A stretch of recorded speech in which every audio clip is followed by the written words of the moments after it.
నమస్తే, welcome to TV 999 news. పెంచకల్పేట్ మండలంలోని ఎల్కపల్లి రైతు వేదికలో ఈరోజు 26 మంది గిరిజనుల లబ్ధిదారులకు ఇండ్ల మంజూరు పత్రాలను పంపిణీ చేసిన సిర్పూర్ శాసనసభ్యులు డాక్టర్ పాల్వై హరీష్ బాబు.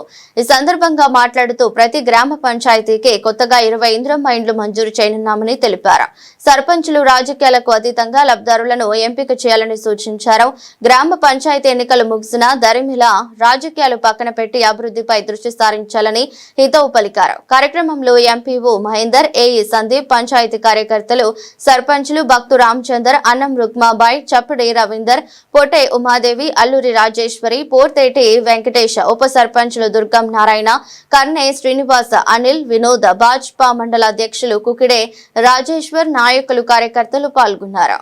నిష్పాక్షికంగా అంటే నాకు ఓటేసారు కాబట్టి నేను వాళ్ళకి ఇల్లు ఇవ్వాలి, నాకు ఓటే లేదు కాబట్టి వాళ్ళని పక్కన పెట్టాలి అనే ఆలోచన లేకుండా ప్రతి గ్రామ పంచాయతీకి 20 మంది లబ్ధిదారులతో ఒక జాబితా తయారు చేయాలి. ఈ సంవత్సరంలో ప్రతి జీపీకి 20 ఇండ్లు ఇచ్చే బాధ్యత మనకి.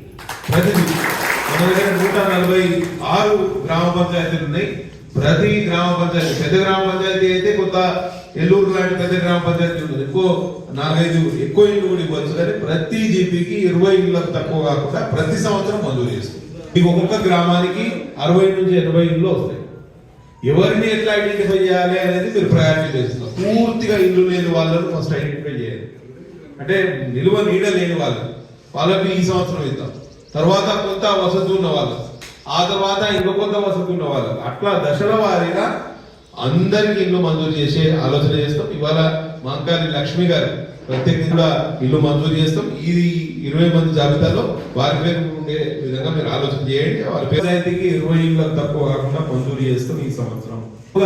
రైతు వేదికలో కూడా కొంత గ్రామస్తులు నాకు కొన్ని సమస్యలు చెప్పడం జరిగింది. సన్నవడ్లకు బోనస్ రాలేదు. పోయిన రబీలో మనకి ఇంకా 3 కోట్ల రూపాయలు సన్నవడ్లకు బోనస్ రావాలి. పెంచుకుల కూడా చాలా మంది బోనస్ రాలేదు, సీజన్ పూర్తి కాలేదని.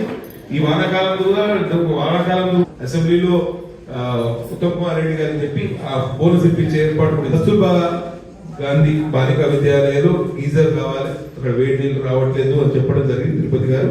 తప్పకుండా వారందరికీ కూడా వారికి కూడా ప్రిన్సిపల్ గారితో, స్పెషల్ ఆఫీసర్ గారితో మాట్లాడతారు. మనం ఎల్లూరు సర్పంచ్ చప్పటి రవి గారు, కొట్టపల్లి సర్పంచ్ అన్నం రుక్మాబాయి గారు, అల్లూరి రాజేశ్వరి గారు,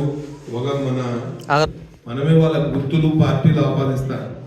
కాబట్టి ఎలక్షన్లు అయిపోయినాయి, రాజకీయాలకు అతీతంగా పనిచేయమని నేను సూచిస్తున్నాను. ఎందుకంటే రెవెన్యూ ఆఫీసులు మనకు ఇక్కడ ఎంఆర్ఓ ఆఫీసు లేదు, ఎంపీడీఓ ఆఫీసు. శ్రీనివాసరెడ్డి గారి కార్యాలయంలో వారిని కలిస్తే అన్ని మండల కేంద్రాల్లో ఎక్కడైతే రెవెన్యూ ఆఫీసులు శిథిలమైపోయినాయో లేకపోతే లేవు అటువంటి చోట ఎంఆర్ఓ కార్యాలయాలు, తహసీల్దార్ కార్యాలయాలు, వాళ్ళు భూలో భారత్ మాతాకి